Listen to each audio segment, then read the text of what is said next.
El sistema de salud actual está hecho para salvarte la vida en un momento agudo. Fin.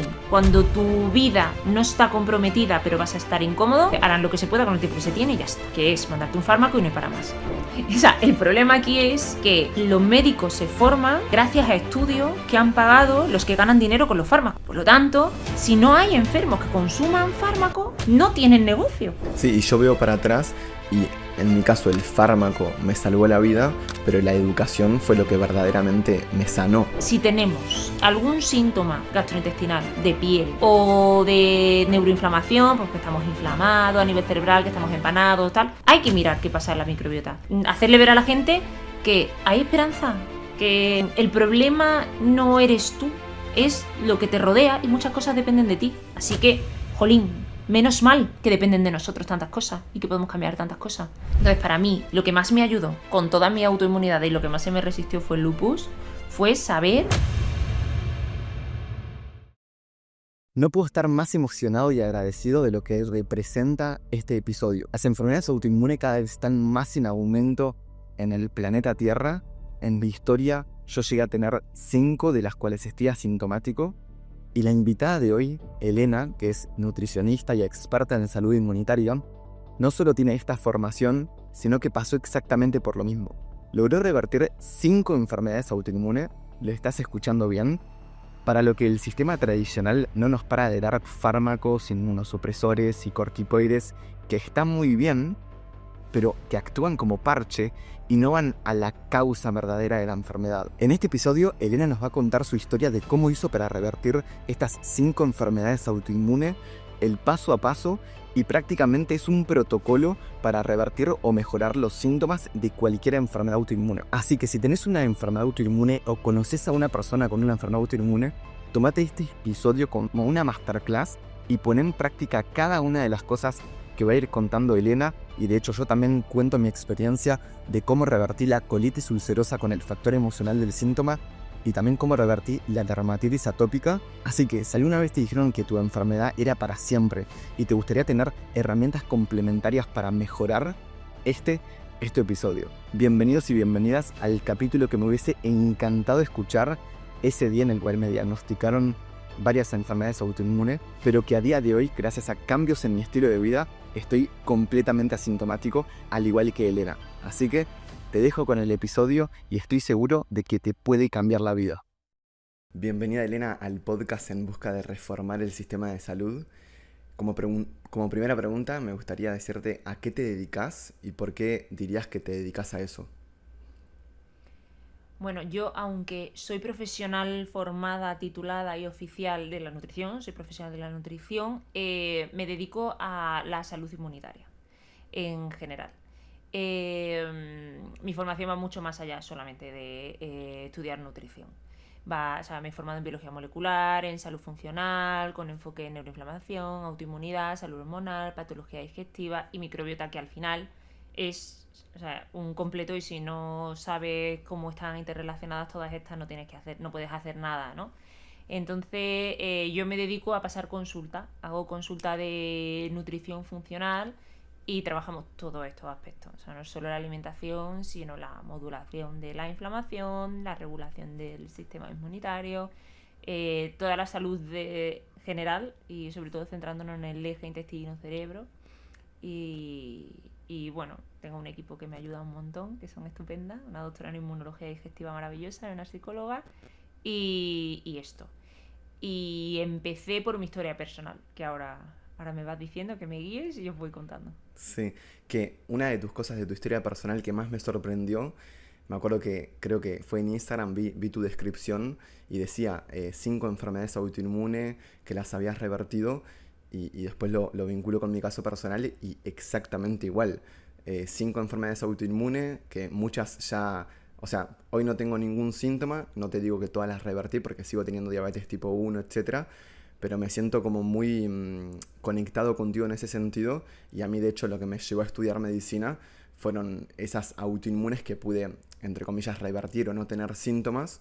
Y eso dije, no puede ser que en el sistema de salud no me hayan hablado de esto y simplemente me hayan dado un fármaco que me dijeron que era para toda la vida, ¿no? Entonces me gustaría indagar en eso. ¿Cómo fue tu proceso? ¿Cuál fue la primera enfermedad? ¿Cómo es esa historia?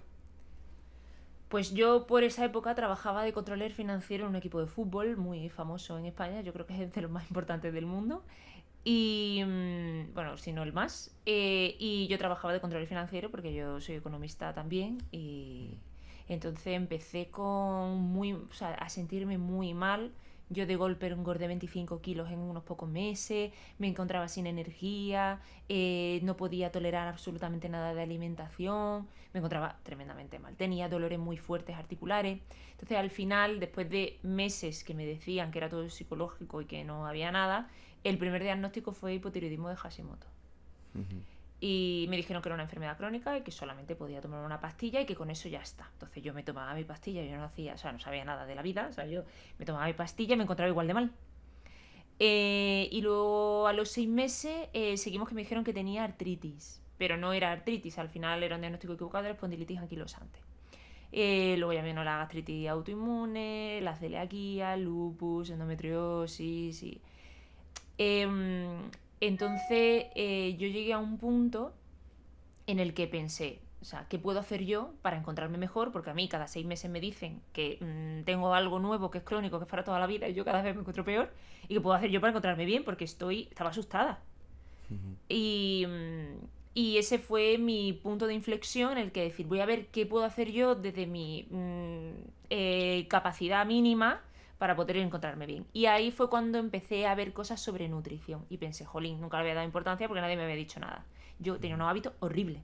O sea, horrible es que yo fumaba, yo bebía pues casi todos los días al salir del trabajo me tomaba una cerveza con un pincho en el bar de abajo, no dormía nada porque me acostaba a lo mejor a las 3 de la mañana. Cuando llegaba a tomarme la cerveza pues me ponía una serie y me quedaba toda la noche pues hasta las 3 de la mañana y luego me levantaba a las 7 y no me movía absolutamente nada. O sea, yo todo lo hacía mal. Y en ese, bueno, también hubo otros detonantes que me afectaron, que fue o sea, pues hay momentos oportunos e inoportunos para hacer ciertas cosas y bueno, yo tuve un estrés inmunitario muy potente en un momento concreto y eso unido a mis hábitos que eran los peores, pues así acabé. Entonces, en este momento fue cuando yo pensé, si nadie me ha dicho esto, pues esto yo lo puedo cambiar y ahora hay gente que dice que esto funciona. Voy a empezar a probar hábitos, cambio. Y ahí, al cambiar los hábitos, mejoré muchísimo más que con toda la medicación, porque yo empecé con Eutirox para el Hashimoto y acabé hasta la ceja de todo lo que me daban para todo. Y Y el al ver que había tratamiento ahí, mejorado... disculpa que te interrumpa, Sí. que te daba el sistema de salud, ¿se centraba muy en fármacos o también te decían otras cosas? No, no, no, solo fármacos. Solo fármacos y te decían que era algo crónico como para toda la vida. Exactamente. Algo crónico para toda la vida, que lo único que podía hacer era tomarme la medicación para cada cosa que tenía, que había distintas cosas, o sea, y me parecía una anciana súper polimedicada y ya está. Claro, y lo que pasa es que yo había momentos en los que me encontraba tan mal que me quedaba en cama y no podía moverme. O sea, no podía subir. Este ejemplo lo he dicho en algunos sitios, que el bordillo de la calle típico para subir a la acera, que es así, o sea, no podía levantar la pierna suficiente como para pasar. Yo no podía salir a la calle sola, con 28 años, con 27. No podía salir sola porque me dolía. O sea, es que no podía andar por la calle. Me encontraba cualquier obstáculo y no podía saltarlo. Y ahí, que vos me imagino que no tenías como todas las respuestas o el conocimiento que tenés hoy, ¿cómo te sentías con eso? ¿Pensabas que ibas a ser así para toda la vida? Claro, yo pensaba que había tenido muy mala suerte, que yo tengo una abuela que ha pasado por múltiples problemas de salud desde súper joven, desde pues, los 30 años o así, y yo decía, pues me ha tocado lo mismo que a mi abuela, y ya está. O sea, mi abuela también tiene espondilitis y tal. Y, o sea, y dije, pues me ha tocado lo mismo que a mi abuela y qué mala suerte tengo. Y esa era, o sea, como nadie... O sea, las personas que supuestamente sabían no me daban más opciones, pues a mí este me pasaba por la cabeza pensar que hubiese algo más Claro. en esa burbuja que yo vivía, en la que no llevaba ningún hábito de ser humano. Al final, Ujú. vivía, pues, o sea, muy artificial. No tenía nada que ver para lo que un ser humano, que al final, siempre digo lo mismo, que es que somos mamíferos, estamos hechos. Ujú. ¿Y cómo fue ese punto de inflexión en el cual te das cuenta de que es posible esa reversión de la enfermedad? Yo jamás pensé que podía revertir las enfermedades hasta que me pasó, hasta que lo hice. yo siempre pensé, bueno, si hay algo que pueda llevar una vida medio normal para una persona joven, pues lo voy a intentar. Entonces me centré en intentar acostarme antes, no comer porquería, porque yo me alimentaba, yo comía en el restaurante siempre cuando salía del trabajo y cenaba afuera, o sea, que yo lo único que hacía era tomarme unas tostadas con aceite y un zumo de naranja en mi casa antes de salir y un café, pensando que era lo más sano del mundo, y todas las demás comidas las hacía afuera, es que yo a veces no tenía ni comida en casa. O sea, pan, café y ya está. O sea, era toda la comida que yo tenía en mi casa, porque no... Entonces empecé a hacer ciertos cambios y cuando vi en ese momento que mejoraba muchísimo más que todo lo que había mejorado durante meses a tope de medicación, dije, bueno, pues voy a indagar aquí. Y ese fue mi punto de inflexión y dije, yo nunca pensé voy a revertirlo, jamás, se me pasó por la cabeza, pero pensé voy a intentar llevar la vida más normal posible para una persona joven. Porque yo vivía como una persona mayor, cuando me daban brote que no podía andar. Ujú. Y para una persona que no sepa qué es una enfermedad autoinmune, ¿cómo se lo explicarías? Aquí hay mucha controversia, o yo soy controversial respecto a lo que suelen decir los profesionales, incluso integrativos y tal. Yo no pienso que la enfermedad autoinmune sea que el cuerpo se equivoca y te ataca a ti mismo. Ujú. O sea, al final, la enfermedad autoinmune es una desregulación del sistema inmunitario, efectivamente, en el que acaba haciendo daño a tejidos propios y sanos, pero no creo que sea por un error. Creo que es porque el ambiente para el que nosotros estamos hechos, todo lo que nos rodea, no es el que vivimos. Entonces el cuerpo se defiende con las herramientas que tiene. ¿Qué herramientas tiene? Aquellas que a lo largo de la evolución les ha ayudado a sobrevivir.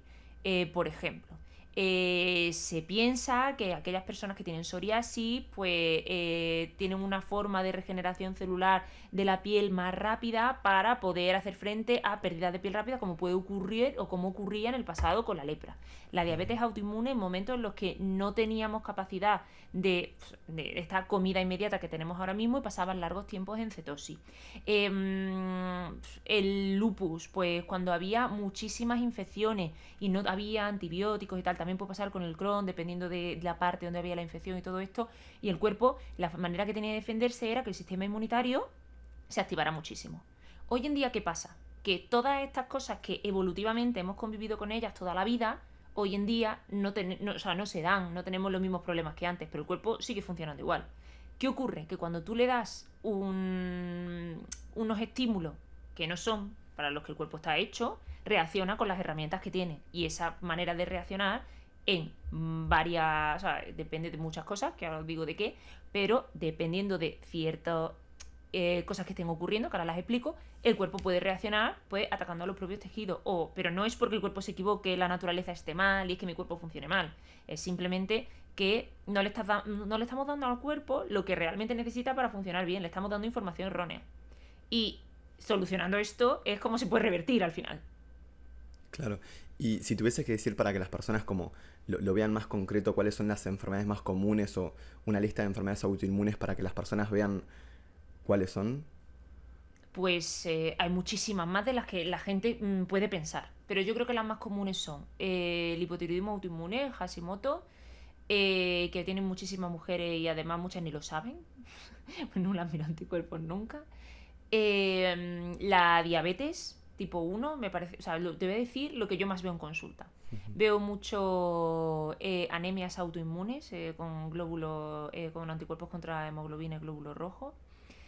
Yo creo que celiaquía no hay tantísima gente a lo mejor como Hashimoto, pero está tan infradiagnosticada que al final no sabemos la gente que estará ahí metida que no tiene ni idea. No te sabré decir por un orden, yo te digo lo que más veo yo en consulta. También Sí, es cierto que yo veo lo que estoy sesgada por mi propia historia, que la obvio. gente que viene a consulta la suele conocer, entonces viene la gente que... Pero yo diría que la más común de todas yo creo que es Hashimoto. Ujú. Perfecto. Y sí, porque claro, en este podcast me gustaría hacer como un protocolo o un paso a paso que le recomendarías a una persona que tiene alguna enfermedad autoinmune, pero antes de eso me surge la pregunta, ¿no? ¿Por qué cada vez hay más enfermedades autoinmunes? Como que si vos revisás hace 50 o 100 años y era algo raro, y hoy todos conocemos a alguien con alguna enfermedad autoinmune o incluso con varias. Nosotros, entre los dos, nosotros hacíamos 10, o sea, un montón. Sí, sí. Entonces, Bueno, igual, o sea, nosotros no somos el común, ¿no? La gente que tiene autoinmunidad, bueno, a lo mejor ni lo saben, claro, pero... Sí, obvio, Sí, sí. obvio. Pero ¿por qué dirías que cada vez es más común? Porque ahora lo tienen un montón de personas? Pues yo creo que va de la mano con lo que he dicho al principio. El entorno moderno no tiene nada que ver para lo que el cuerpo está hecho. Entonces es tremendamente inflamatorio. ¿Qué ocurre para que se dé esa inflamación? Pues al final acaban los microorganismos que forman parte de nosotros y que nos ayudan, esta famosa microbiota, los bichitos, que viven en todos los órganos del cuerpo, en todas partes, ahí en corazón, pulmón, en intestino, en boca, en ojos, en aparatos reproductores. Entonces, estos microorganismos que si están regulados y equilibrados nos ayudan a hacer funciones, con los hábitos, tanto la alimentación como los antibióticos que toman los animales que luego nosotros comemos, como los pesticidas, favorecen que haya una activación inmunitaria crónica y constante, porque es algo que hacemos constantemente. El estrés crónico y la desregulación de la respuesta del sistema nervioso actual. Estamos hechos para tener un estrés agudo en un momento de peligro y alerta, y que luego ese estrés agudo o se acabó porque te mataron o se acabó porque sobreviviste y fuiste tú el que ganó la pelea, por así decirlo, ¿no? Pero no para que esté sostenido en el tiempo. El cuerpo no diferencia si tú tienes un agobio con la hipoteca o con el trabajo o con tu jefe, o si viene un tsunami y te vas a ahogar porque viene la ola gigante y si no te corre o te escondes, pues estás vendido. Entonces en ese momento o te salvas o hasta luego, o sea, te llevan para adelante. Entonces esto viene por lo mismo, para lo que estamos creados, estamos hechos para estar en la naturaleza, y en la naturaleza las preocupaciones normales que hay hoy en día en la sociedad moderna no existen.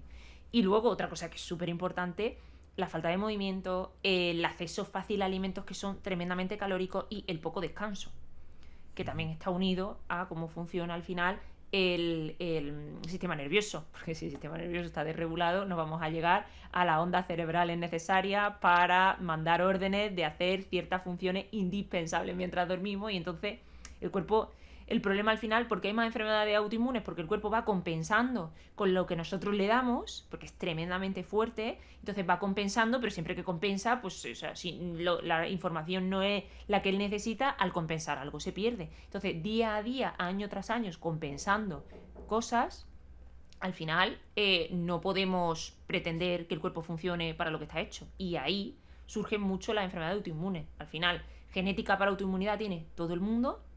La cosa es que se exprese o no.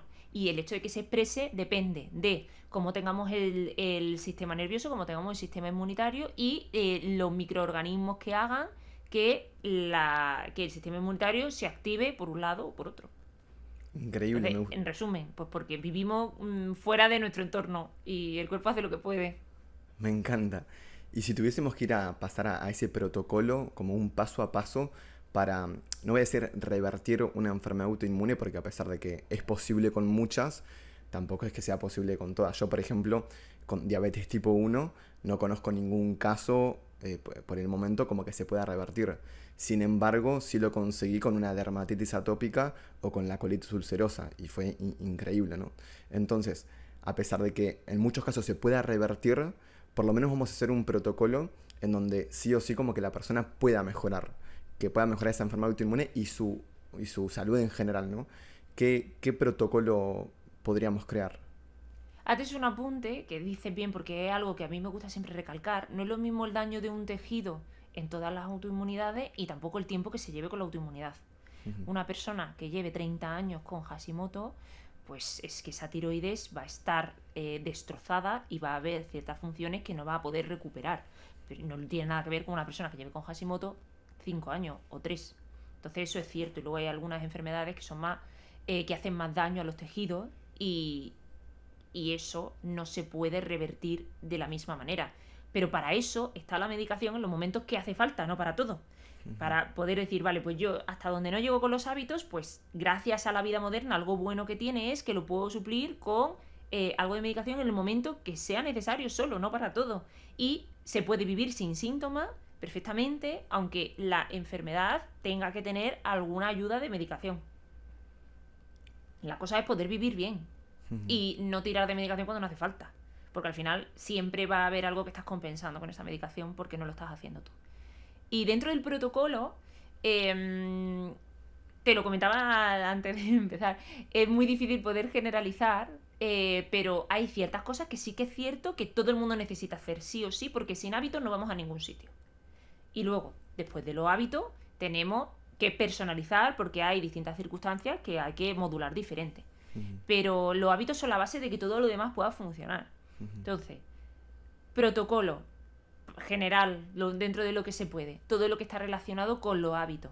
¿Qué hábitos? Los que tendría que tener cualquier mamífero en la naturaleza, que son o sea, no tener disrupción con la luz solar, estar coordinados con el momento del día, la estación en la que vivimos. Si hace frío, pues hay que pasar frío.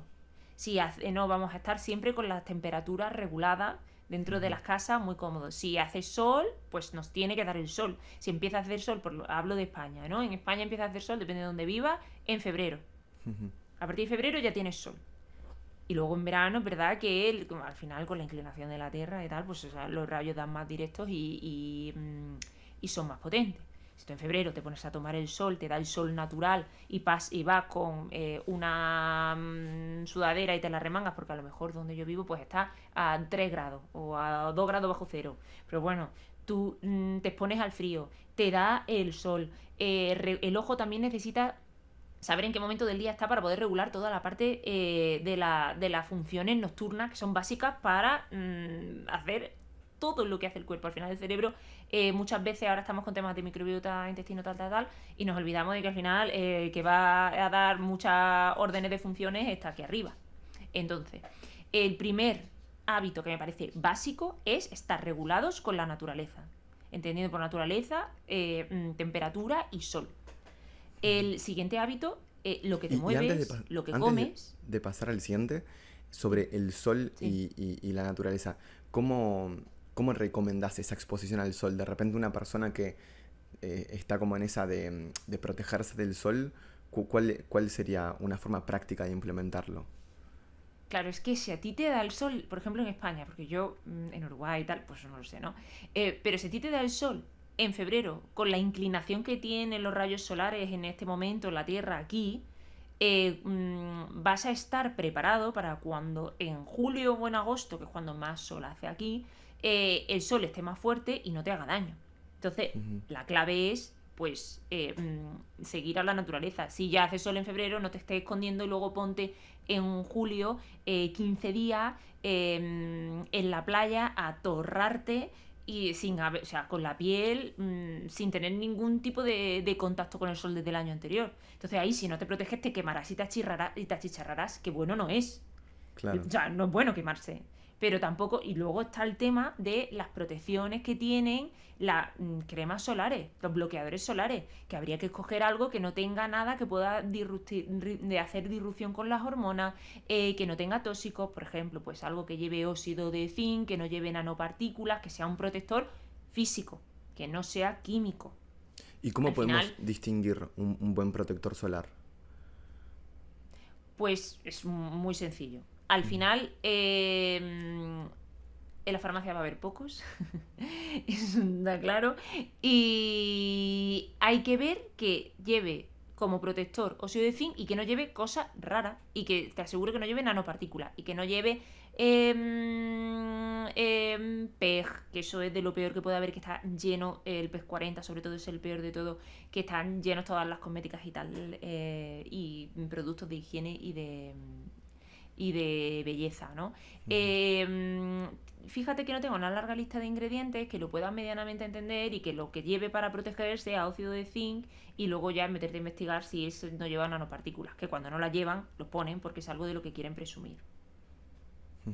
Perfecto, súper claro. Hay muchas marcas de cosas que son naturales que luego llevan guarrería, y al final la clave es ver esto y ver los estándares de calidad también. Excelente. Pasando al siguiente paso, medio como que creo que quedó súper claro la exposición al sol, de no tomarlo durante el invierno y un día en verano pasar 8 horas en el sol, sino que sea una exposición más prolongada, más de, bueno, todos los días un Más poco, natural.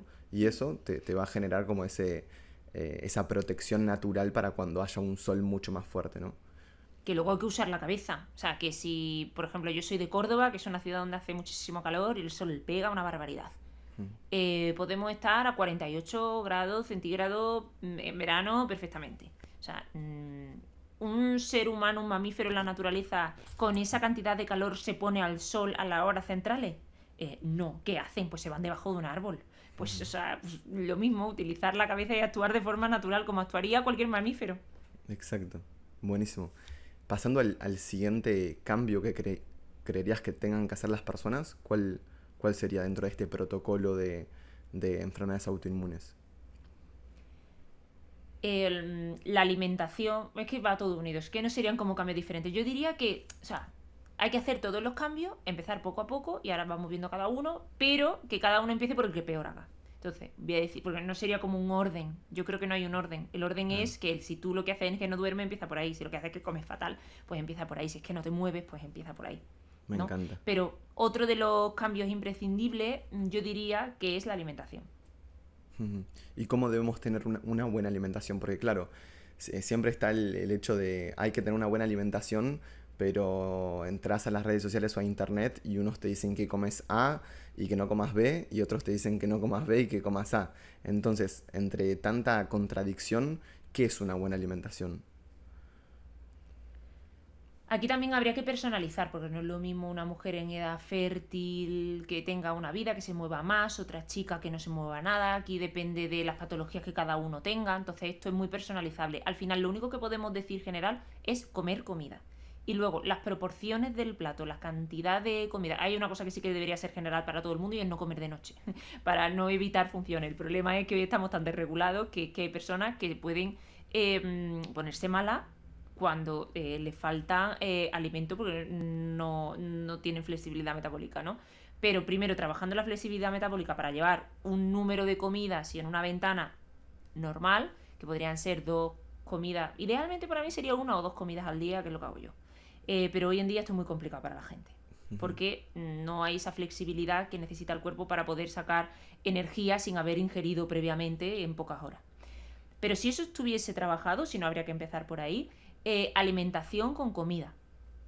Todos los o sea, cuando entras al supermercado y ves que vienen cosas en bolsa, en caja, que tienen 50.000 ingredientes, pues eso no es comida. Ujú. O sea, cualquier cosa que tú vayas a leer que no lleve cualquier cosa que tu tatarabuela fuese a entender, eso seguramente no tenga buena pinta, no sea algo normal. Ujú. Entonces, comer alimentos. Y luego hay ciertos alimentos que desde mi punto de vista pueden reaccionar más con el sistema inmunitario si hay ciertas patologías previas. Bueno, por ejemplo, el gluten es algo que todo el mundo va a reaccionar. Lo que pasa es que si tú estás sano de base, tienes una inflamación, la pasa y sigues tan tranquilo y porque un día lo hagas no pasa nada. ¿No? Esto que se dice, gluten, tal. Bueno, yo muchas veces, el trigo, el problema es el trigo más que el gluten, porque el centeno y la espelta a lo mejor una persona que no tiene ningún problema, al no estar tan modificado genéticamente, no genera tanto rechazo desde el cuerpo y no tanto problema. El maíz no tiene gluten y puede generar también muchísimos problemas inmunitarios por toda esa modificación y poco natural que es. Entonces, alimentación limpia. Si tienes un problema inflamatorio, quítate las cosas que de base van a inflamar más, que no son naturales.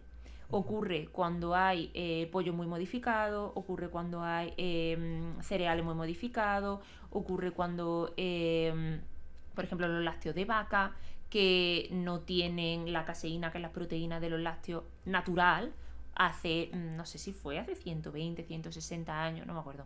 En las vacas que había más generalizadas eran unas vacas que eran una especialidad Gran G 67 y estas vacas tenían una caseína A2, que es la proteína normal, parecida a la que tiene la leche materna, los lácteos de cabra o de oveja, que no han sido modificados. Después de esa modificación, que no, hay dudas en el origen, entonces yo no voy a hablar de lo que dudo porque no lo sé. Después de esa modificación, un mismo animal producía el doble o el triple de leche. Entonces los ganaderos lo prefirieron, pero claro, esa leche fue a un coste. Y es que habían cambiado ciertas características, entre ellas esta caseína. Pues tampoco es natural. Y entonces, al no ser natural, el cuerpo va a reaccionar. Claro, sí, sí. Bien, o sea que queda súper claro de que hay que comer más comida real y menos ultraprocesados, y era lo que comían nuestros abuelos o nuestros ancestros. Y mencionaste algo específicamente sobre el pollo, porque claro, yo en mi día a día siento que como todo comida real, pero de repente a veces estás comiendo exactamente eso que dijiste del pollo, pero no sé cómo distinguir si un pollo específicamente es bueno o está modificado genéticamente o no es el mejor. ¿Cómo puedo distinguir si está bien o si es mejor evitarlo? Pues la clave es dónde lo compras. Es muy difícil encontrar un pollo en un supermercado que vaya a ser de buena calidad.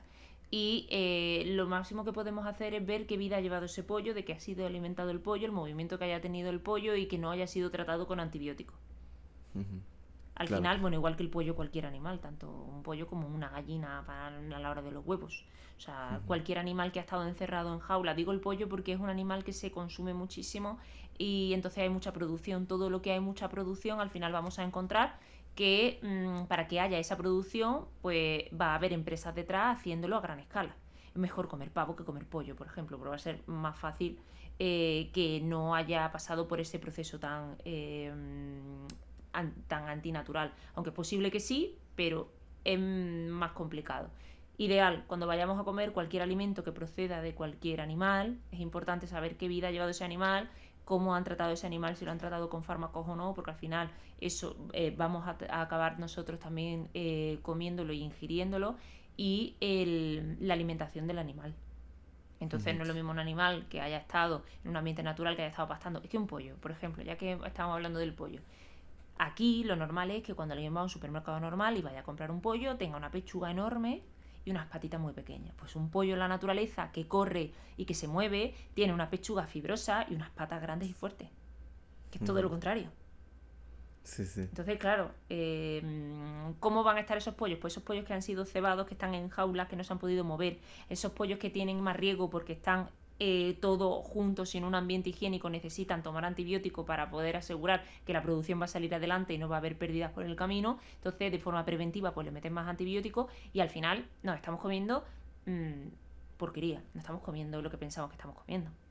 Entonces, Wow. lo ideal en esta vida sería comer alimentos de caza, de pasto, con alimentación ecológica, bueno, alimentos, hablo ahora mismo de que derivan de otros animales, pero en general es que eso sería lo normal. Lo que pasa es que hay muchas situaciones en las que no se puede, tampoco nos podemos agobiar porque es muchísimo más caro, porque las producciones son muchísimo más caras.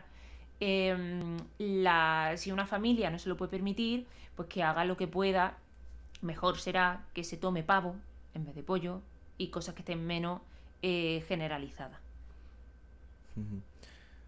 Creo que quedó súper claro la alimentación.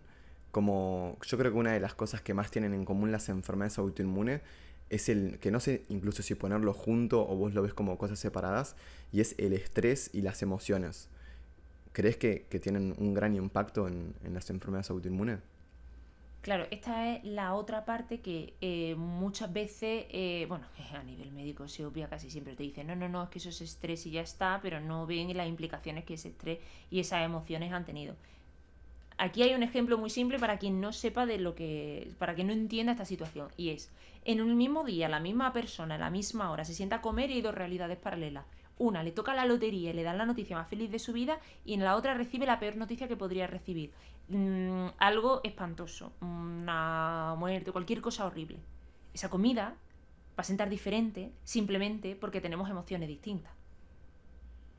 Entonces, claro, las emociones van a afectar en nuestro sistema nervioso y nuestro sistema nervioso va a afectar en todo el comportamiento de las funciones corporales. Por lo tanto, el poder regular las emociones es básico para poder tener buena salud inmunitaria. Bueno, y buena salud en general, y hormonal y de todo, es que está todo unido. El tema de que con las enfermedades autoinmunes haya algunos inicios que vengan después de cosas traumáticas tiene todo el sentido del mundo. Porque para que se active una enfermedad autoinmune ya sabemos que la genética la tenemos que tener de base y con eso no podemos hacer nada, pero sí que podemos hacer que no se exprese. Pero eso no lo podemos cambiar. Otra causa es que haya activación, que haya una barrera abierta. Una barrera abierta son aquellas cosas que vienen, o sea, que protegen al cuerpo de las cosas exteriores y tienen que filtrar lo que entra y lo que no. Que puede ser la piel, todo el aparato gastrointestinal y la barrera hematoencefálica. Y la siguiente causa es que no haya un exceso de activación a nivel nerviosa que haga que el sistema inmunitario tenga que ponerse más en alerta. Por lo tanto, es una de las claves básicas para que las enfermedades autoinmunes no sigan avanzando sin control, y también es básico en su capacidad de regulación y de reversión. Somos un todo, y si las emociones nos afectan, como en el caso de la comida, que es muy simple y todo el mundo lo puede ver, en el mismo momento una emoción nos cambia todo. No solo nos cambia cuando estamos comiendo, nos cambia constantemente. El hecho de sonreír, el hecho de dar las gracias, son tonterías que al final también están haciendo que tú estés teniendo otra actitud. Y esa actitud va también a ayudar a regular el sistema inmunitario. Entonces, no es lo mismo la persona que tiene la misma vida pero se levanta amargada porque está cansado del mundo, a la persona que se levanta diciendo, venga, pues hoy tengo que hacer esto, pero voy a intentar sacarle lo positivo, tal. Al final, eso nos puede ayudar a algo, pero para esto están los profesionales de la psicología, porque yo realmente de psicología sé bastante poco, más lo que yo pueda ver en mi propia terapia y poco más. Pero es verdad que el poder entender que hayamos tenido unos abusos, pues eso, una muerte de un familiar cercano, algo traumático, puede haber sido una de las causas, porque es multifactorial, que hayan facilitado que se desarrolle la autoinmunidad, es clave. Y como tú tomes tú la vida, también va a ser clave. Yo estaba diciendo antes, bueno, yo es que voy a lo que me encuentro porque no quiero vivir más estresada ya. Yo voy como voy pudiendo y no voy a estar más estresada. Pues otra actitud, porque podría estar muy agobiada, que tengo mil cosas, pero intento que eso no me condicione. Sí, y yo creo que, y acá voy a contar brevemente cómo fue que en mi caso revertí la colitis ulcerosa gracias al componente emocional del síntoma. Y es que yo estaba con colitis ulcerosa, que es una enfermedad inflamatoria intestinal, y empecé a aprender sobre muchos temas. Uno en específico era sobre bioneuromoción, y empecé a ver el factor emocional del síntoma. Y claro, de repente desde el sistema de salud se dice que el estrés como que es malo, pero en realidad a mí lo que me afectaba no era como el estrés del día a día de tener que hacer cosas, era una situación en específico, ¿no? Y cuando lo vi desde la bioneuromoción, que es como eso medio del trauma que vos decías, que trauma no quiere decir algo súper grave, puede ser algo súper grave, pero también puede ser algo medio simple, porque al final no está en lo que pasa, sino en la interpretación de lo que pasa, ¿no? Dos mismas personas sobre un hecho podemos tener yo estar feliz y otra persona estar triste o viceversa, ¿no? Entonces, cuando nuestra interpretación sobre algo es un conflicto realmente para nosotros, que yo cuando tomé conciencia de eso, no solo tipo, fue un shock mental, sino que se me fueron los síntomas. Y después, unos meses después, de repente me volvían. Pero ya tenía la perspectiva de decir, ok, estoy entendiendo de que la enfermedad para mí ya no es buena ni mala, es incluso más buena porque significa que mi cuerpo me está dando un mensaje que si logro interpretar, el cuerpo para qué me va a seguir avisando, ¿no? Entonces creo que ver al cuerpo como un mensaje y ver a los síntomas o a una enfermedad como algo que simplemente tenemos que interpretar, y que cuando lo interpretamos podemos mejorarlo o incluso revertirlo porque ya no va a querer avisarnos más porque ya recibimos ese mensaje, es algo súper sorprendente. Yo cuando tomé conciencia de eso fue cuando dije, ok, voy a estudiar medicina, y me encantaría que así como los médicos que me salvaron la vida cuando estaba internado y hicieron un excelente trabajo, pero me hubiese encantado que también me hubiesen hablado alguien sobre esto de bioneuromoción o todo lo que estamos hablando, ¿no? Entonces, sin duda que las emociones son súper importantes, y que no es simplemente el estrés del día a día, sino que a veces, que no sé cómo llamarlo, si es un trauma o un conflicto emocional, también puede influir muchísimo. Es la coherencia al final emocional. O sea, si tú estás haciendo algo con lo que tú no te sientes bien, tu cuerpo va a reaccionar. Entonces siempre hay que hacer cosas en las que... O sea, siempre tienes que hacer lo que realmente, de forma coherente, necesitas. Una persona, por ejemplo, yo no podía vivir, yo viví en Nueva York y viví en Madrid y en Córdoba, y ahora vivo pues en mitad de la nada, en un pueblo de Cuenca perdido aquí en mitad de un monte con pinos y no tengo nada, ¿no? para mí, a la hora de mejorar, me pareció, yo sabía que era indispensable para mí poder estar en un ambiente lo más natural posible, y a mí el hecho de estar, yo en ese momento vivía en Córdoba, Madrid y Córdoba, a lo largo del desarrollo de todo esto, pero cuando yo me di cuenta, me vine de Córdoba aquí, vivía en el centro de la ciudad, con muchísima contaminación, con muchísima radiación, contaminación electromagnética también, no solamente contaminación ambiental de químicos tóxicos como podamos pensar. Entonces al final yo me di cuenta que a mí el agobio que me producía el saber que estaba en mitad de la nada, que al final, que no le quede más remedio, pues tienes que decir, vale, ¿qué herramientas tengo? Pues detoxificar, filtrar la contaminación electromagnética, tal, pues hago lo que puedo y intento vivir tranquilo. Pero a mí me ayudó muchísimo el ser coherente y decir, pues si lo que quiero es vivir como un mamífero y yo soy consciente, pues me voy a ir al campo. Y me caliento con chimenea y cuando tenga que calentarme, y me pongo al frío cuando haga frío y me pongo al calor cuando haga calor, y la emoción que te da el estar tranquilo te va a ayudar a que tu cuerpo vaya acorde completamente. Yo de neurobiomodulación y tal, no tengo ni idea. Yo te hablo desde mi punto, desde mi visión, ¿no? Y el hecho de ser coherente cuando estás haciendo algo que sabes que no te encaja, a mí me ha pasado con muchos proyectos, que me han venido proyectos que podían parecer muy bien, y digo, es que esto no me encaja, yo no voy a estar cómoda y no lo voy a hacer. La coherencia es la base de que el ser humano pueda vivir tranquilo, una base grande. Y si puedes vivir tranquilo, vas a tener muchísimos menos problemas. Me encanta. Y como siguiente paso, creo que una de las cosas que mencionabas al principio, que también son súper importantes, es el sueño. A veces las personas lo vemos como, bueno, ir a dormir, medio que cuando podemos, nos tenemos que despertar con la alarma, el despertador para ir a la universidad o ir al trabajo. ¿Por qué el sueño crees que es tan importante? A ver, al final, durante las horas de sueño son momentos en los que el cuerpo va a hacer muchísimas funciones que son indispensables para resetear lo que ha ocurrido durante el día y ponernos a tono para comenzar el día siguiente. Por ejemplo, yo un ejemplo que pongo muchísimo en consulta, que si algún paciente me está escuchando va a decir, jolín, esto me lo ha dicho un montón. La producción de melatonina, la cantidad de melatonina y cómo debe estar el sistema nervioso a nivel de relajación en las 3 primeras horas del sueño es lo que nos va a poder permitir poder llegar a ondas cerebrales de relajación, el sueño profundo, cuando se llega a delta 4 y que se haga la detoxificación cerebral. Y después de eso van a venir todo lo demás. Pero si no conseguimos que el órgano que manda que todo se haga esté bien, no, o sea, la cadena no funciona al inicio, entonces todo lo demás va a ir con problemas. Entonces, el sueño es eso, es el momento en el que tenemos que poder resetear todo lo que todas las cosas que han ocurrido durante el día, ponerlas medianamente organizadas y al día siguiente estar listos. Aquellas personas que no tienen melatonina de forma natural, porque al final la manera más fácil y la natural es, volvemos a lo mismo, la exposición a la luz natural, las pantallas y todo esto que es artificial, pues cuando ya no hay luz natural, pues no estar expuesto. ¿Qué pasa? Que si tienes un problema de trabajo, aquí en invierno anochece a las 5 de la tarde y trabajamos hasta las 8.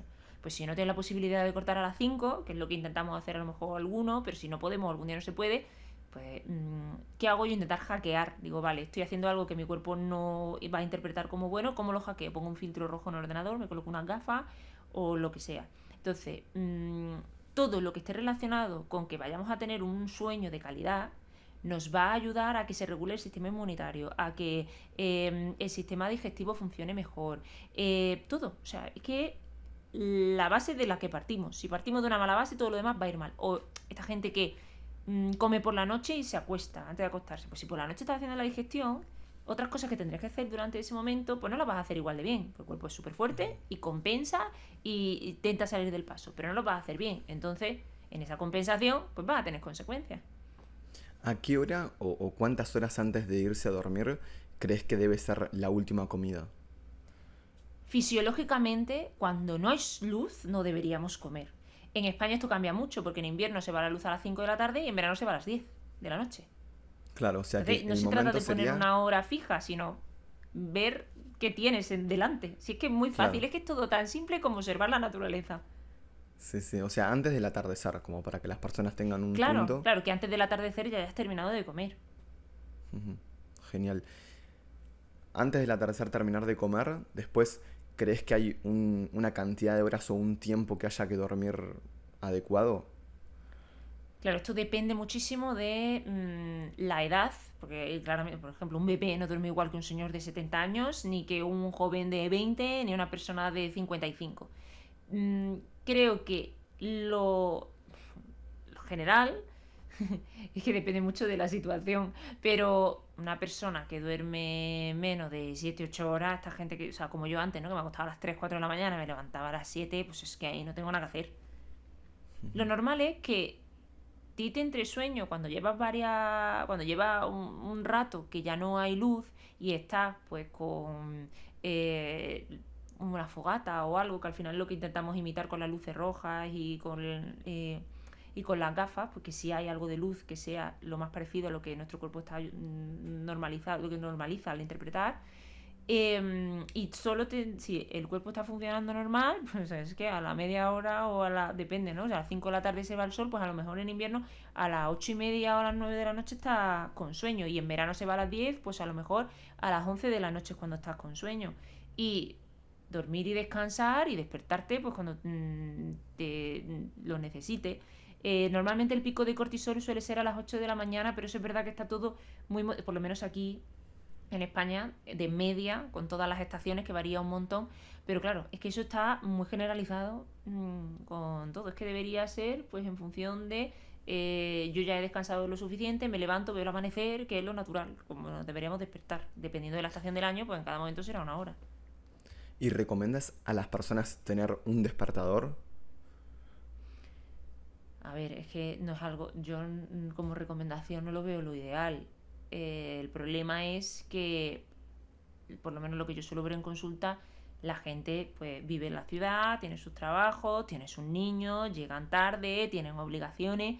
Entonces, intentar que no haya esas luces artificiales por la noche, que les entre el sueño de la forma más natural posible, en el momento más natural posible, y luego que aprovechen para dormir, si se despiertan antes bien, hasta que puedan, porque pues, yo sé que también tengo mucha gente que trabaja turnos y tal. Es que yo no puedo recomendarle a nadie que tenga un despertador, pero en la vida moderna la mayoría de la gente necesita tener un ritmo que no es el natural. Entonces, ¿qué es lo que lo que intento en consulta, lo que intento yo en mi día a día y lo que le diría a cualquiera? Intenta hackear la vida moderna para que tu cuerpo se dé cuenta lo menos posible y tengas que compensar lo mínimo posible. Está claro que creo que lo mejor es no tener despertador y despertarte de forma natural en el momento, pero para aquellas personas que sí o sí, por las dudas, se tienen que levantar antes de cierta hora, en vez de repente ponerse un despertador que suena pa, pa, pa, o que Es un molesta mucho despertador y te solar activa, o... hay alternativas. Sí, hay despertador solar, por ejemplo. Lo que pasa es que esto es muy personal.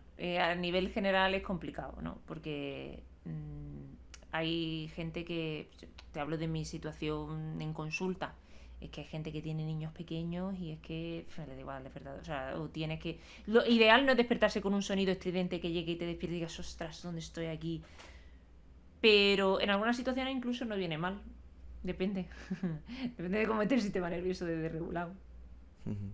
Y sobre el sueño, ¿dirías que hay alguna cosa más importante o te parece pasar al siguiente punto?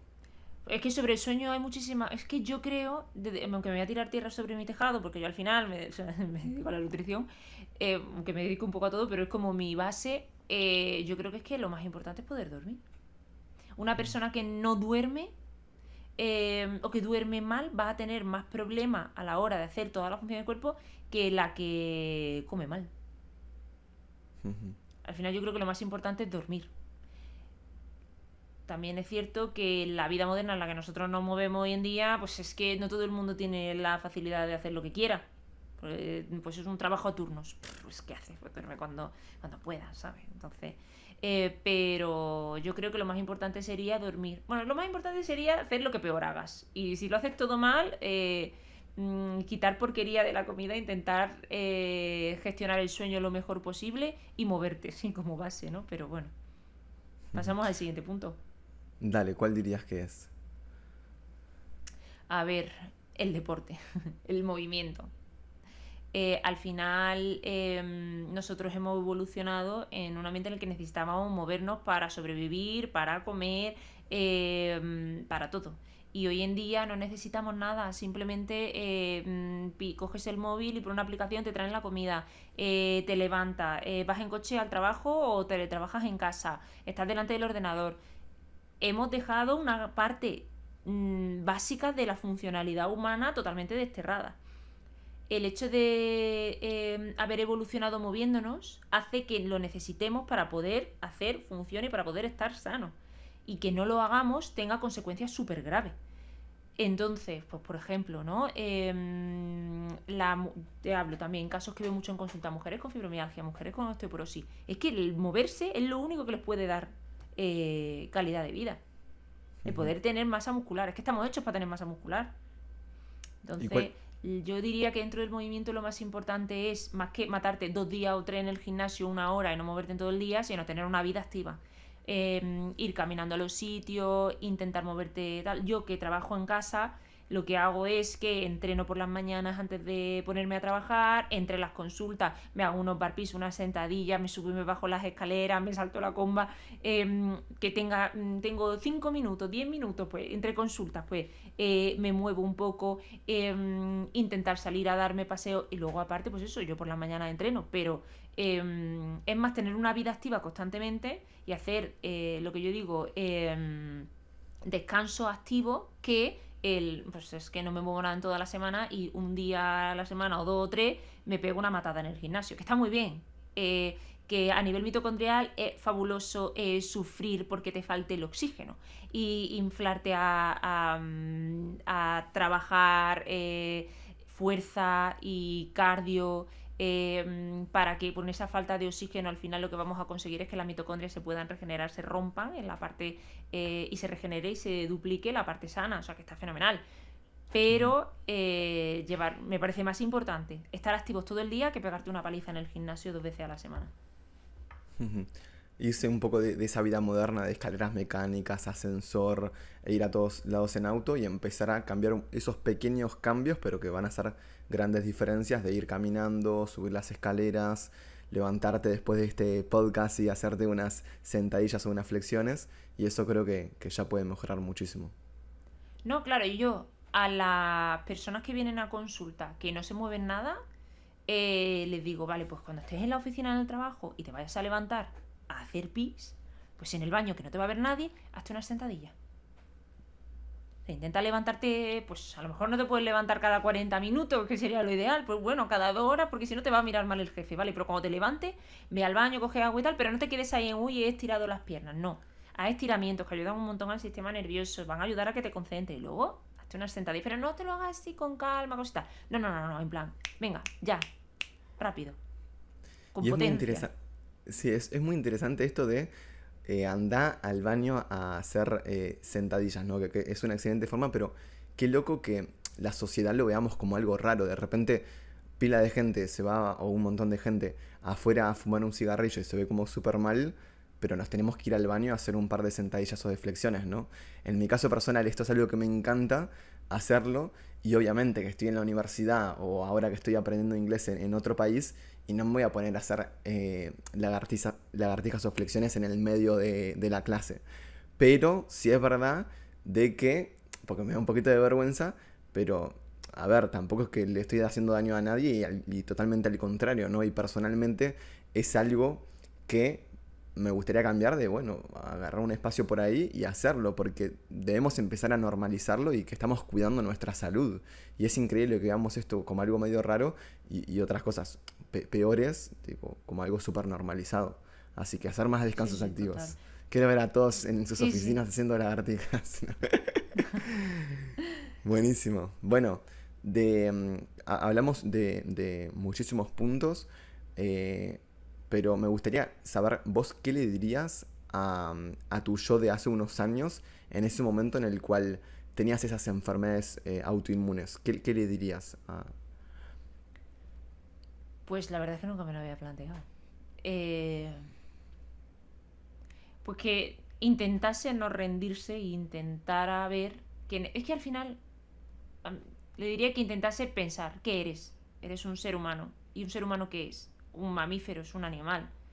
Es natural que, o sea, no estaría un perro enfermo al que no le da el sol, que si te fijas, cualquier animal en cualquier momento, en cuanto haya un rayo de sol, se pone a tomarlo. O sea, no estaría enfermo un perro o un gato o cualquier animal o un león, lo que sea, si no le diera el sol, si no comiera comida normal para la que está preparado comer, o si no se moviera. Estaría sano, ¿no? Pues tú tampoco. ¿Qué es lo que te falta? ¿Qué es lo que te falla? Intenta poco a poco generar hábitos que te hagan llevar una vida natural para lo que estás hecho, una vida de mamífero. Entonces, siempre hay esperanza de mejorar cuando hacemos las cosas mal. O si estamos muy agobiados o muy estresados o tenemos alguna emoción tóxica que nos aborda y nos hace daño. Entonces, yo soy mucho de personalizar porque al final veo que para poder hacer reversiones completas y cosas bien hechas, hay que ver cada cosa de cada persona, que es un mundo, ¿no? Pero a nivel general, si eres un mamífero y eres un animal, ¿podrías sobrevivir en la naturaleza que es para lo que estás hecho? No. ¿Por qué? Pues porque no podrías correr, porque no podrías trepar a un árbol, porque no sería capaz de conseguir comida, porque tal. Pues que es para lo que estás hecho. Dentro de tus capacidades, intenta acercarte lo máximo posible a eso. Dentro de la vida que lleves, porque no todo el mundo se va a ir a vivir a mitad del campo. Eso lo puedo entender. Aunque no estaría mal, pero o sea, eso lo puedo entender. Pero intenta hackear la vida moderna para que tu cuerpo tenga las señales de que no está en una sociedad rodeado de cosas que no le vienen bien. Sino, si un día no te queda más remedio que trabajar por la noche porque no te queda más remedio, pues protégete. O si, ¿sabes? Yo le diría que no se... Que no se diera por vencida. Además no me di, o sea, es que tampoco, que no me di. En el momento en que dije, ostras, es que me voy a morir, me voy a quedar toda la vida aquí en una cama y no sé qué va a ser de mi vida, dije, y vi que con los hábitos cambiaban las cosas, dije, yo me voy a poner a estudiar cómo funciona el cuerpo por dentro, porque no tenía idea. Más allá de que hice un bachillerato de biología también, hice dibujo técnico de biología, más allá de eso no tenía ni idea de nada. Entonces, vamos a ver cómo funciona el cuerpo por dentro y dónde va fallando mi cuerpo. Y allí donde vaya fallando voy a ver por qué. Y si puedo cambiar algo. Y ahí fue cuando me metí todo en el tema de biología molecular, a ver cómo funcionaba. Pero eso. Si eres un mamífero, actúa como tal. O sea, no intentes meterte en un sitio en el que no estás hecho para estar, porque por un lado o por otro te va a salir. Incluso aparentemente sano. Esta gente que dicen, estaba perfecto y se murió. Pues oye, pues si estaba perfecto, no sé, porque le había atropellado un camión, si estaba perfecto y de repente le dio un infarto, bien no estaba. Sí, y yo creo que la mayoría de respuestas para tener una mejor salud es eso, ¿no? Volver a esos hábitos ancestrales, volver a la naturaleza. En mi caso específicamente, por ejemplo, ya mencioné con la colitis ulcerosa, que fue el factor emocional del síntoma, con la dermatitis atópica, que yo llegué a estar extremadamente mal en toda la piel. Era realmente muy, muy duro para mí porque era una molestia de que me picaba todo el cuerpo, de que tenía todo muy dañado. Y claro, en el médico te daban corticoides, que de repente mejorabas apenitas, pero nada que ver. Y encima yo con la diabetes tipo 1 que me tenía que controlar bien la glicemia. Y después empecé a fototerapia, ¿no? Que básicamente es meterte en un lugar en donde hay como unas lámparas de luz y eso te transmite esa luz. Y empecé a mejorar muchísimo. Entonces yo empecé a investigar de exactamente cómo funcionaba eso, etcétera, y al final era el espectro de luz solar, un espectro específico que hacía que vayas mejorando. Cuando tomé conciencia de eso, dije, wow, qué loco que me estoy yendo a poner a un lugar medio como que artificial, una luz. El sol ahí. Claro, y tengo el sol acá, ¿no? Entonces empecé a tomar un poco más de sol y es increíble cómo mejoré. Y a día de hoy estoy perfecto. Súper agradecido de no tener eso porque realmente es súper duro. Pero ya te das cuenta cómo, o sea, no entiendo cómo el médico del sistema de salud no te dicen que simplemente con tomar un poquito más de sol ya vas a mejorar muchísimo. Cuando yo estuve durante años con esa dermatitis atópica, y sinceramente como que sufriendo bastante, ¿no? Entonces, por si alguien tiene dermatitis atópica, que se fije en fototerapia o simplemente tomando un poquito más el sol, como lo decíamos hoy, no de un día para otro, sino de esa forma progresiva, y seguro va a mejorar muchísimo. Vos, si tuvieses que decir capaz que en alguna que vos tuviste alguna recomendación en específico o algo que te sirvió que no hayamos mencionado, ¿qué dirías? Pues sí, a mí me sirvió mucho la parte de personalización y hay una parte del sistema inmunitario que es súper importante tener en cuenta para poder revertir una enfermedad autoinmune y es que al final el cuerpo actúa como si el sistema inmunitario actúa como si fuese un ejército y voy a intentar decirlo simple y hay ejército de tierra, de mar y de aire en función del ambiente en el que tengan que trabajar, ¿no? Pues en el cuerpo hay igual, hay distintas vías de inflamación que dependiendo del ambiente en el que tengan que trabajar, si es intracelular, si es humoral, si es tisular, van a activarse unos soldaditos u otros. Si tú tienes un problema autoinmune y tienes ese ejército, esa parte del ejército súper activa, va a estar en alerta constantemente y no va a permitir que se pueda revertir la autoinmunidad. Clave es ver qué microorganismo que está afectando en esas mismas vías de inflamación, pues ya pueda ser una bacteria, ya pueda ser un hongo, todo el tema que está... Es que la microbiota modula muchísimo el sistema inmunitario y para mí fue tremendamente clave para poder revertir el lupus. ¿Qué es la microbiota para la persona que no claro, sabe la qué es microbiota son los microorganismos que forman parte de todas las mucosas, de todos los sitios húmedos del cuerpo. En todos los sitios tenemos microorganismos, tenemos bacterias, arqueas, hongos, protozoos, virus. Bueno, virus no son exactamente estos, entran dentro de la célula y tal, pero también actúan por las vías de inflamación y los tenemos muy demonizados y al final si se quedan en el núcleo de las células es porque hacen cosas buenas y nos pueden ayudar, pero bueno, eso da para otro podcast. Y si está muy activa la vía, pues van a exacerbarse y vamos a tener muchos síntomas, pero el culpable a lo mejor no es él, es lo que está pasando en el resto de la vía, ¿no? Pero el tema de poder controlar qué está haciendo que esa parte donde trabaja el sistema inmunitario en tu autoinmunidad esté descontrolada es clave. Es clave. Porque si no, no vamos a poder gestionar la autoinmunidad. Y si sigue habiendo anticuerpos activos, vamos a seguir teniendo daño y vamos a seguir necesitando una medicación que controle ese daño.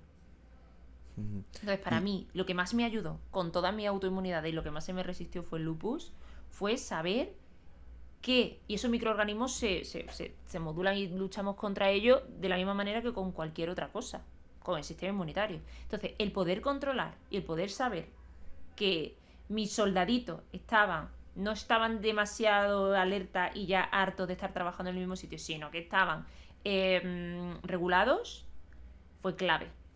Y para esto están, pues, como si en un partido de fútbol tienen muchísimos defensas, pero no tiene, o sea, tiene muchísimos delanteros, pero no tiene ningún defensa, que son los linfocitos T reguladores. Pues si no tiene defensa, pues por muchos delanteros que tengas, como los otros se salten a los delanteros y vayan a atacarte, pues no tienen nada que hacer. Pues al final es esto. Es que la microbiota... Gestionar todo, tenerlo todo en cuenta. Claro, la microbiota es fundamental, de hecho el 80-85% del sistema inmune se dice que está en esta microbiota. ¿Hay alguna forma en la cual podamos saber cómo está nuestra microbiota para ver si ahí está el problema o de repente está en otro de los pilares que mencionamos? Pues la cosa graciosa de la microbiota es que hay ciertas cosas que son generales, pero que una persona u otra pueden estar perfectamente sanos con una microbiota muy distinta, aunque hay ciertas cosas que son importantes que estén en todas partes, ¿no? Como bacterias que son reguladoras y tal.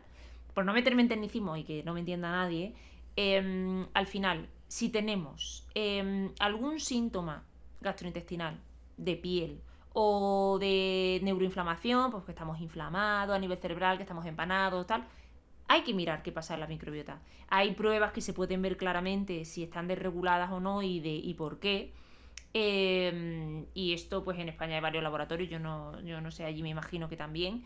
Y una persona que entienda cómo actúan las vías de inflamación con estos microorganismos, pues puede saber cuáles están afectando a las enfermedades autoinmunes que tengan y cuáles están ayudando. Hay gente con Hashimoto, tuve un caso en consulta que lo comenté alguna vez, que fue al médico y le vieron el lombrices, el minto, ¿no? Y resulta que los helmintos actúan por una vía de inflamación diferente a la del Hashimoto, que actúa TH1, TH2, y los helmintos, TH1, TH17 y los helmintos TH2. El sistema inmunitario, que es el ejército, intenta estar regulado, porque si hay uno que está más alta que otra, hay un brote. Entonces, le trataron el minto y tuvo un brote brutal. Los anticuerpos Hashimoto le sirvieron un montón. Y es claro, es que ahora mismo en este caso no se tiene que tratar. Aunque tú tengas lombrices y a ti te dé asco y no te apetezca, tendrás que regular el foco que está haciendo que estés mal. No los pobres que están intentando compensar para que no te dé un brote. Entonces, esto es súper importante en la reversión de la autoinmunidad. Porque hoy en día es súper común que haya desequilibrios por todos los hábitos que tenemos, porque las microbiotas y estos microorganismos dependen del deporte, de la luz, del descanso, de la comida muchísimo al final también, ¿no? Entonces, como no llevamos hábitos de mamífero, esto se desregula. ¿Solo llevando hábitos se puede mejorar? En algunos casos sí, pero hay otros que hay algunos microorganismos que son más resistentes y más puñeteros, que ahí sí que hay que hacer intervención. Entonces hay que empezar por los hábitos y luego ver. Ujú. Y en tu caso, con los hábitos y todo lo que mencionamos en este podcast, ¿fue con lo que conseguiste o hubo algo más que con lo que mencionamos no de lo conseguí. Tuve que personalización? indagar muchísimo más detrás de todo esto de estos microorganismos que estaban detrás. Sí, sí, sí. ¿Y cómo fue esa indagación? Pues yo, claro, yo cuando terminé la universidad ya me había hecho algunos posgrados y ya estaba haciendo algunos máster, pues como tenía otras formaciones previas, pues pude acceder. Y, bueno, que yo antes había estudiado economía, entonces pues podía acceder, ¿no? Entonces, cuando yo acabé, que era cuando yo empecé a estar mejor, yo ya había visto, porque yo no me conformé con lo que yo había estudiado, y ya está, porque no me servía para nada la formación oficial que te dan. Simplemente para poder ejercer de forma legal. Entonces, yo ya había visto que había muchas cosas que podían alterarlo. Yo ya había hecho varios posgrados y algún máster de psiconeuroinmunoendocrinología, de PNI, que estuvo Antonio Valenzuela en otro podcast, que es amigo mío sí, y me dio clase de neuroinflamación en uno de los primeros máster que yo hice. Es un El genio. caso es Sí, sí, sí, es una persona encantadora, además, yo le quiero un montón. El tema es que yo, claro, yo cuando ya me metí en todo esto, me metí con una visión diferente a nivel molecular, entonces no me di cuenta de que algo me faltaba, sino que yo ya estaba muy enfocada en, vale, yo ya he cambiado los hábitos, que es lo que me ha permitido mejorar hasta cierto punto, pero no termino de estar perfecta. Sé que hay más cosas que me pueden estar afectando, pues voy a indagarlas. Entonces yo ahí pues me hice test de microbiota, de metales pesados.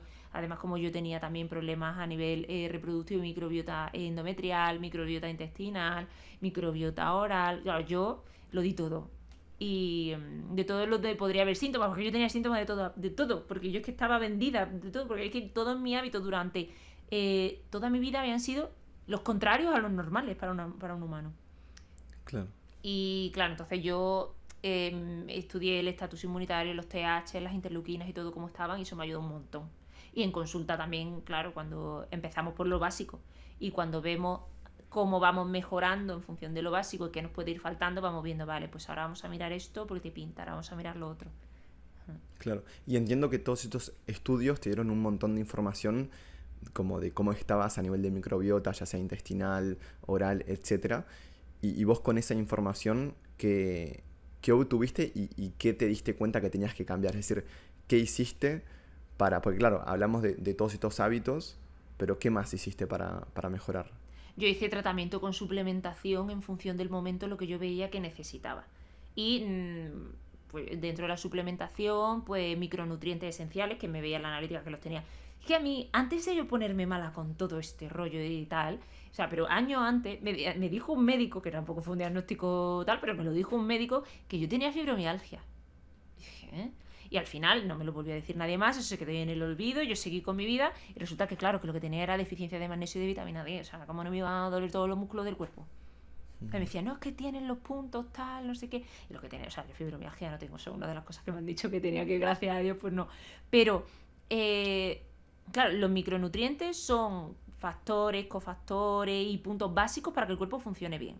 Los microorganismos van a reaccionar a todo lo que el cuerpo ya tenga de base con estos micronutrientes y cómo va el sistema inmunitario. Entonces yo lo que hacía era mirar cómo estaba todo y ver qué me faltaba. Hay muchas cosas que puedes hacer con la alimentación. Si te falta selenio, no te suplementes selenio, toma nueces de Brasil. ¿Sabes? Hay cosas que puedes hacer, pues mira, si veo que estoy teniendo, pues no lo sé, un poquito más de carga hepática, pues antes de meterte una suplementación, intenta tomar más azufrado, intenta tomar más infusiones colagogas o lo que sea, ¿no? Siempre intentar tirar por lo natural, pero para mí, que yo estaba hecha un cuadro, no fue suficiente y el perfil de pacientes que me llegan a mí son de mi estilo. Entonces, suplementación personalizada, específica para cada momento es clave. Ya sea pues si hay un exceso de algún microorganismo, a veces se puede compensar con otros probióticos, otras veces necesitas algún herbáceo, otras veces necesitas romper el biofilm, porque si no todo lo que hagas no te va a servir para nada. Entonces, por eso yo siempre insisto, que por lo que lo he dicho al principio del podcast, que generalizar está bien, porque sin estas cosas generales no te sirve para nada la suplementación, no te sirve para nada de lo que puedas intentar tomarte, pero que hay veces que el cuerpo lleva tanto tiempo con tantos desequilibrios que necesita una ayuda extra, o si no, pues no lo sé, a lo mejor lo hubiera revertido en muchos años y en vez de en 3 años desde que yo empecé a mejorar hasta que estaba perfecta, pasaron entre 2 y 3 años, no llegó a los 3 años, 2 años y pico, yo conseguí estar perfecta. En otra situación igual me hubiera tirado 10 años.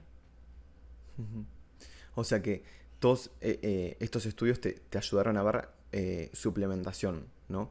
Claro, me ayudaron a ver qué desequilibrios tenía, cuáles podía modular mediante la alimentación y a dónde no llegaba con la alimentación. Entonces necesitaba suplementación. Yo la primera vitamina D que me hice como tal tenía 8. O sea, ¿cómo no voy a tener 5 enfermedades autoinmunes si tengo la vitamina D en 8? Es que es imposible. Claro. Si necesita modular el sistema inmunitario, no puede. Entonces yo pues me suplementé vitamina D, porque si yo espero subir la vitamina D simplemente tomando el sol, pues voy a tardar muchísimo más.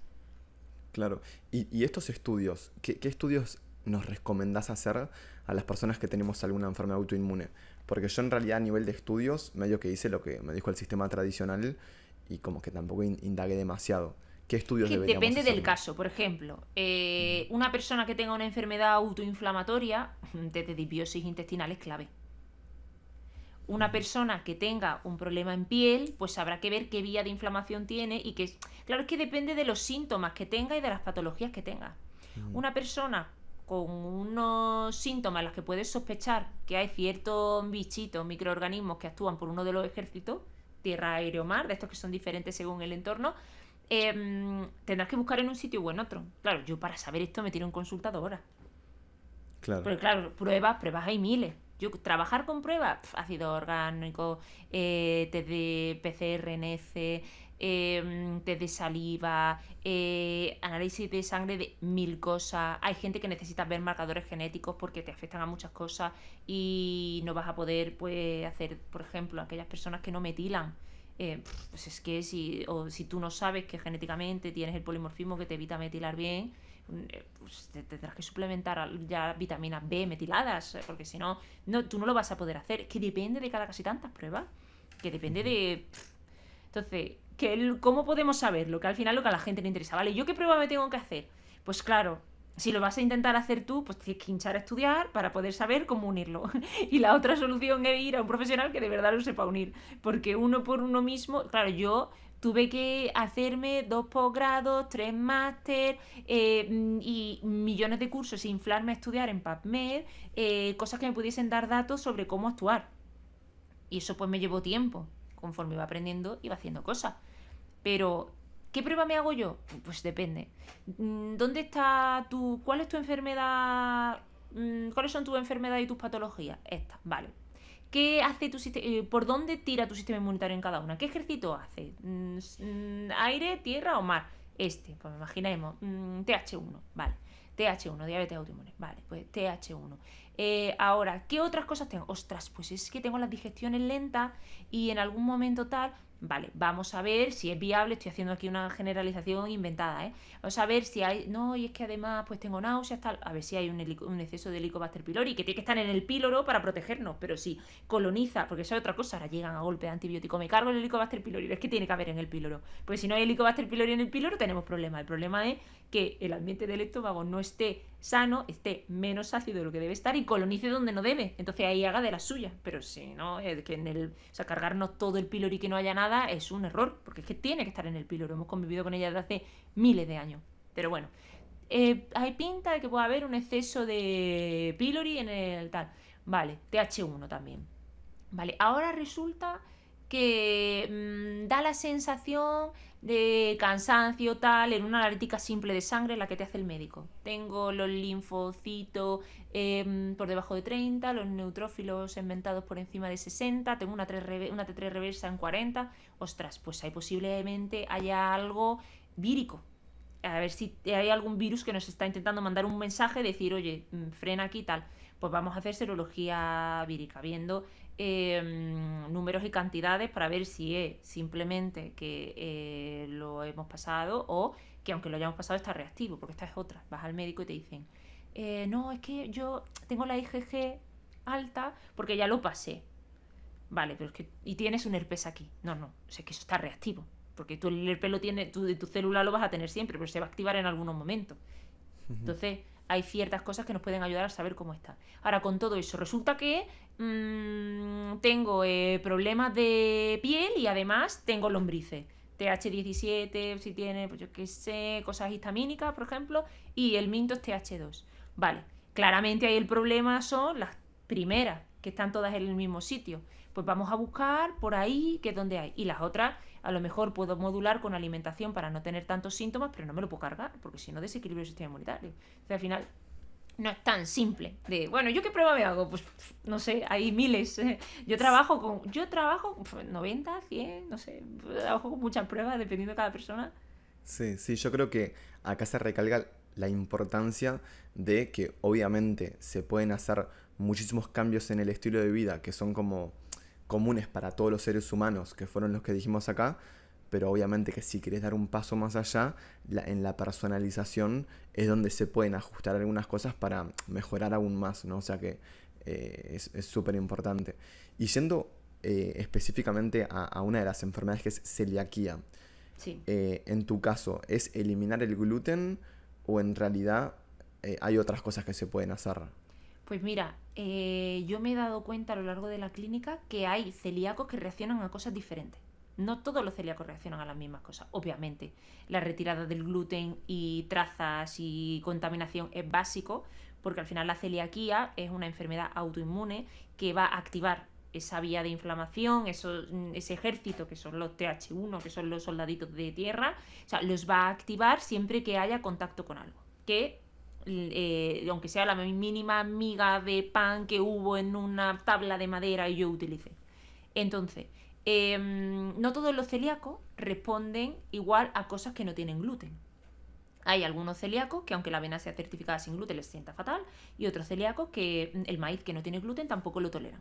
Aunque sea un maíz ecológico azul, que a lo mejor es el que de mejor calidad se podría encontrar, porque el maíz es un poco porquería, pero bueno, ¿no? Entonces, la base de cada celiaquía va a depender, primero de quitar el gluten y trazas, etcétera, y va a depender de qué ambiente tenga ese intestino, qué daño haya tenido y qué microorganismos hayan intentado compensar en su caso ese daño. Entonces, lo básico a nivel de celiaquía es, primero, quitar la causa de que siga habiendo inflamación y daño, y segundo, recuperar esa mucosa y esa permeabilidad intestinal que nos da la clodina, la zonulina, que van aumentando cuando tenemos ingestas de gluten, ¿no? Entonces, una vez que podamos regenerar la mucosa intestinal, cerrar la permeabilidad, que va a depender de si hay otras barreras que están permeables también, porque van a ir todas un poquito de la mano, ver en cada caso cómo ha compensado cada celíaco su desequilibrio. Pero normalmente, como la celiaquía actúa por la vía TH1, normalmente pues es fácil encontrar a lo mejor hongos, que es TH17, para compensar. O a lo mejor la vía TH1 está muy, muy, muy, muy activa y tenemos algún parásito o alguna TH1, que sea. Hay gente que puede... porque nosotros nos exponemos a muchas cosas y la gente a lo mejor piensa que se contamina de un parásito, se te contamina y todo el mundo reacciona igual. No, cuando tú tienes contacto con un parásito, hay personas que van a poder superarlo sin problema y otras personas que no lo van a poder hacer, y eso va a depender de cómo esté el sistema inmunitario. Entonces, una persona con celiaquía, es básico hacerse un test de microbiota intestinal. Pero antes de eso, como muchas cosas de microbiota pueden cambiar con los hábitos, cambia los hábitos, regenera mucosa, cierra barrera intestinal y, por supuesto, y como primerísima cosa, evita el agente inicial de la enfermedad. Muchas veces vas al médico y te dicen, no, pues eres celíaco. Ah, vale, pues quítate el gluten, hala. ¿Y todo el daño que hay detrás qué? ¿Eso ahora cómo se arregla? Pues voy a estar mejor si no sigo haciéndome daño, pero o sea, hay cosas que necesitan regenerarse. Ujú. ¿Y qué cosas puede hacer para regenerar? Porque claro, está eliminar el gluten y hay alguna cosa en general que Sí, haya por que hacer ejemplo, para en general, la regenerarlo. mucosa, permeabilidad intestinal, todo lo que pueda ayudar a que haya más inflamación va a hacer que la barrera intestinal esté más abierta de lo que debe. Entonces, la retirada al inicio de ciertas cosas que pueden ayudar, como lo que hemos hablado al principio, lácteos de vaca, maíz, todas estas cosas, porque el trigo obviamente cuando eres celíaco ya lo vas a quitar, todas estas cosas que van a aumentar la permeabilidad intestinal cuando ya hay inflamación, lo suyo es retirarlas. Y luego, dependiendo ya del caso, es que es el caso, porque hay a lo mejor personas que necesitan quitar fibra fermentable, otras personas que necesitan bajar histamina, por donde haya tirado cada cuerpo y haya intentado compensar. Pero esto como base, cosas que sean más activadoras del sistema inmunitario y luego regenerar la mucosa. Las mucosas al final, las mucosas para regenerarse necesitan vitamina A, necesitan molibdeno, necesitan vitamina E, necesitan azufrado, necesitan aminoácidos básicos para regenerar cualquier tejido, los aminoácidos. Entonces, ¿todas las personas van a regenerar la mucosa igual? No, porque si una mujer está embarazada no le vas a poder dar vitamina A. Si una persona tiene un problema en el eje de la sulfatación, dependiendo del punto en el que esté, y tú le das N-acetilcisteína o cualquier cosa con azufre, puede venirte muy bien porque el problema en el eje del bloqueo esté abajo y entonces empuje y tire para abajo, puede venirte muy mal porque esté arriba y pete. Entonces, pues la N-acetilcisteína a lo mejor pues no es para todo el mundo. Cosas que tal, pues bueno, pues vamos a intentar regenerar con cosas que no tengan exceso de... Pero molibdeno, por ejemplo, el molibdeno no suele haber problema. Entonces, claro, dependiendo de cada caso, tal. Pero cosas generales. Vitamina A, vitamina E, espino amarillo, azufrado. Todo esto nos va a ayudar a regenerar mucosa. Y, por supuesto, de base, aminoácidos. Tema de la glutamina y tal, bueno, pues vamos a estar seguros antes de nada, porque cuando hay proceso inmunitario hay que asegurarse que no hay ningún crecimiento celular irregular que pueda desembocar en un problema mayor, en un cáncer o cualquier problema. Pues tú ahí le metes una glutamina y puede hacer más daño que beneficio. Entonces, claro, que todo esto depende. Pero en general, si a grandes rasgos, pues ayudaría la glutamina, la vitamina A, la vitamina E, el espino amarillo. ¿Cómo podemos ver esto en cosas simples de comer? Jugo de aloe vera, caldo de hueso, infusiones con jengibre o con lino, mucílagos. Me encanta. Y yo, claro, viendo para atrás, veo que yo en mi vida tuve excelentes médicos, creo que hacen un gran trabajo, pero a veces yo sentía mucha frustración de que en su caja de herramientas está como muy limitada a, de repente esto de muy farmacológico o muy poner parches, ¿no? Y toda esta parte del estilo de vida no se como que no está en su caja de herramientas porque el sistema de salud ni siquiera está adaptado para eso. Es imposible que un médico te cambie tu estilo de vida en una consulta de 10 minutos, ¿no? O sea que evidentemente el problema no está en el médico, sino en el sistema.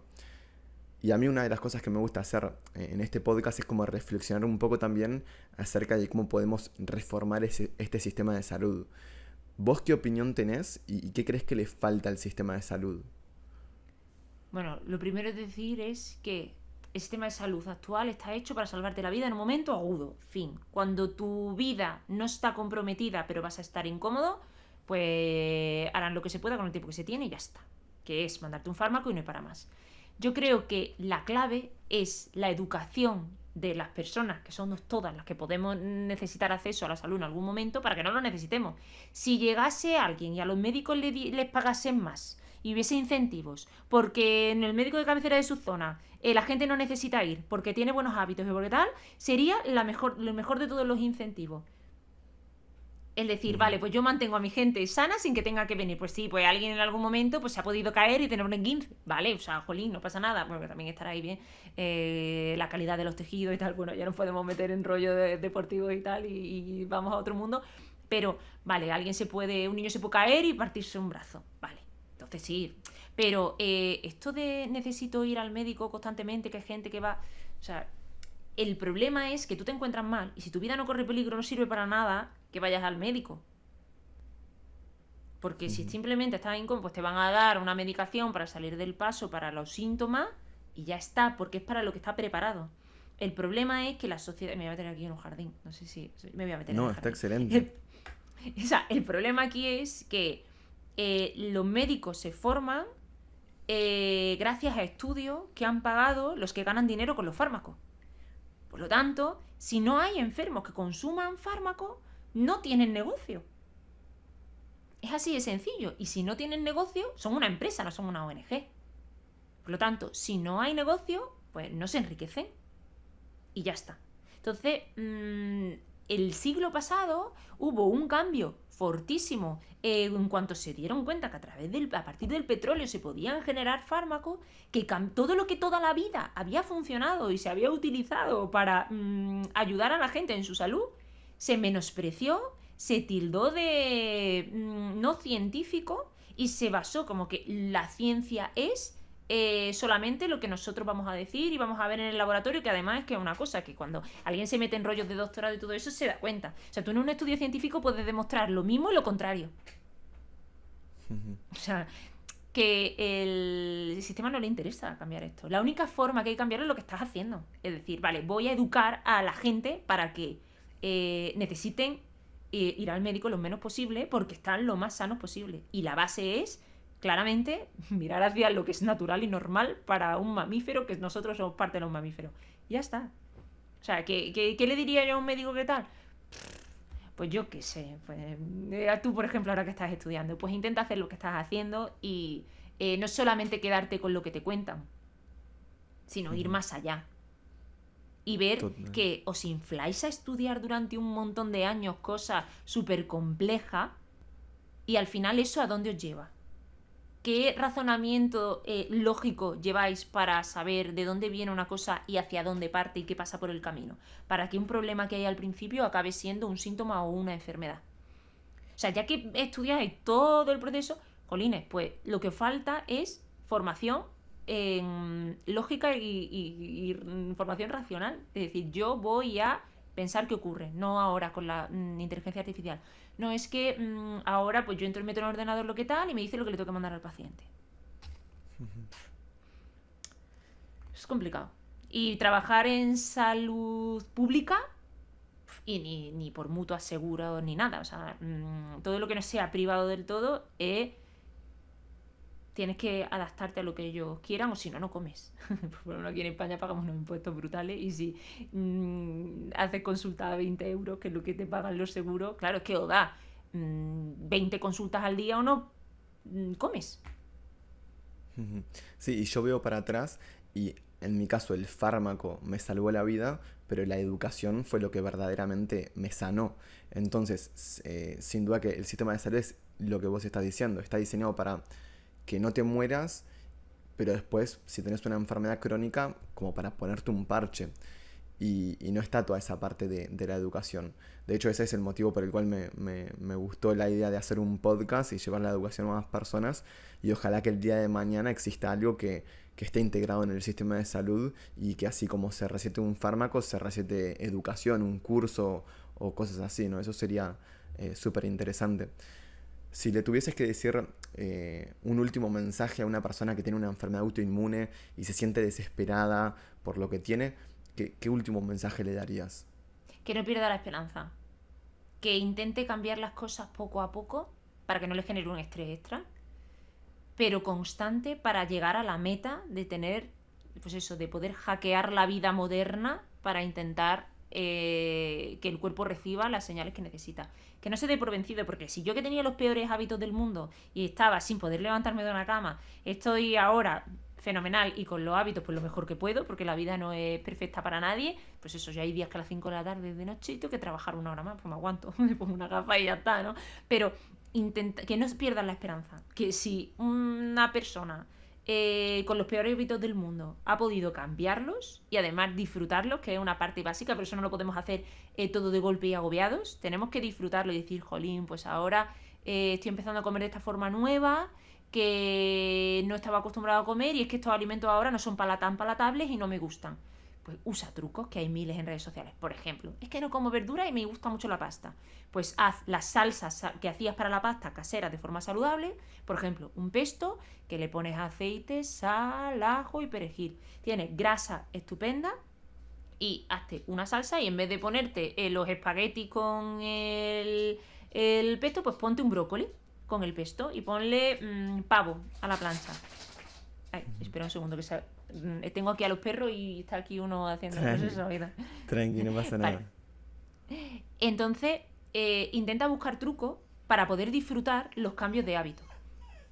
Está llorando, no sé si se oye. Si se le oye. Sí, igual no molesta para nada, casi no se escucha, o sea que no te preocupes. Vale. Es que tengo dos y se han quedado callados todo el rato, pero... Sí. Entonces, la clave es disfrutar el proceso y buscarte las vueltas. Ahora está el otro.